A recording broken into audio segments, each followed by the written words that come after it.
بھینی سہانی صبحوں میں ٹھنڈک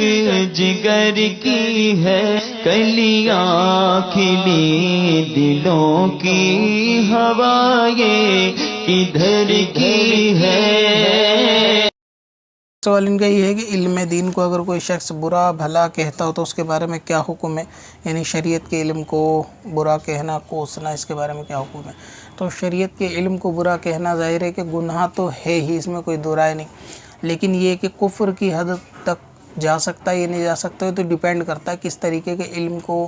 کہا گیا، کیا بات کہی گئی، وہ پوری جو ہے نا ڈیٹیل اس میں درکار ہوگی۔ مثال کے طور پہ قرآن کا علم بھی جو ہے وہ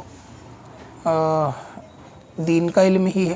ابھی قرآن کے علم کو کوئی بندہ برا کہتا ہے تو اس کے کیا الفاظ ہے، کیا سوچ ہے، اس کو کس چیز سے تعبیر دے کے برا کہہ رہا ہے، کیا وہ کہنا چاہتا ہے، اس کے الفاظ دیکھے جائیں گے تو گناہ کے ساتھ ہو سکتا ہے کفر بھی ہو اگر اس کی سوچ ایسی قرآن کے علم کے، شریعت کے علم کو کسی دوسرے برے علم سے تعبیر کرتا ہو، دوسرے کسی فساد فتنے سے تعبیر کرتا ہو، یا اس کو کمتر جانتا ہو قرآن، یا اس کی اہمیت کو کمتر جانتا ہو، یا معاذ اللہ قرآن کے علم کو یا اس کی تعلیمات کو، شریعت کی تعلیمات کو برا جانتا ہو، اس لیے اس کو برا کہتا ہو،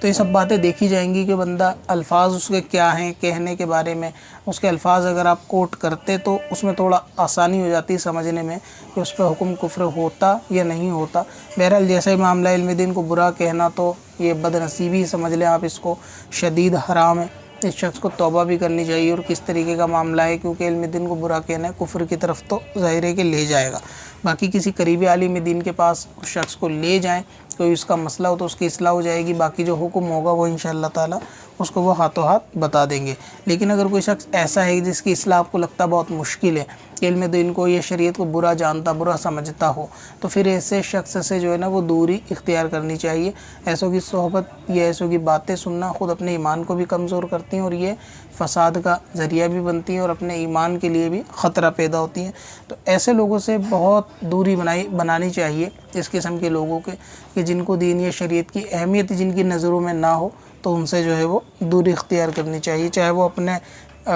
خاندان کا معاملہ ہو یا غیر کا معاملہ ہو یا پڑوسی کا معاملہ ہو، A to Z کسی کا بھی معاملہ ہو، یہ جو شریعت کو یا اس کی اہمیت کو، اس کی امپورٹنس کو برا جانتا ہو، یا شریعت کے مسائل کے اندر اپنی زیادہ عقل لگاتا ہو اور اس کے اندر کمیاں کوتاہیاں نکالتا ہو یا اپنی عقل سے اس کو تعبیر کرتا ہو، تولتا ہو، تو ایسے لوگوں سے دور رہنا چاہیے۔